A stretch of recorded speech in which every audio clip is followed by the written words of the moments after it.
नमस्कार, मी गौरी आणि आज मी आले होते भगवती देवी मंदिर इथे म्हणजेच कोल्हारला. इथली यात्रा पौर्णिमेपासूनच सुरू होते आणि 1.5 महिना चालते. आज सुट्टी होती म्हटलं दर्शन घेऊन यावं, तर बाप्पांचं दर्शन घेतलं आणि आतमध्ये गेले. इतकं सुंदर इथे झुंबर लावलेलं होतं आणि डेकोरेशन इथे इतकं छान केलं होतं फुलांनी, काही ओरिजिनल फुलांनी सुद्धा होतं. त्यानंतर आतमध्ये गेले दर्शनासाठी आणि इथे 3.5 शक्तिपीठं एकाच ठिकाणी आहेत.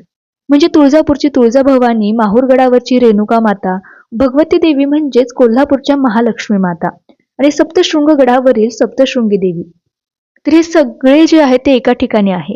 आणि देवींना आज इतके सुंदर गजरे लावलेले होते ना, की गजऱ्यांचा वास पूर्ण मंदिरात पसरला होता. आणि इथे बाहेर हे मेहंदीवाले बसलेले होते. मला मेहंदी फार आवडते आणि यांच्याकडच्या डिझाईन देखील खूप छान होत्या.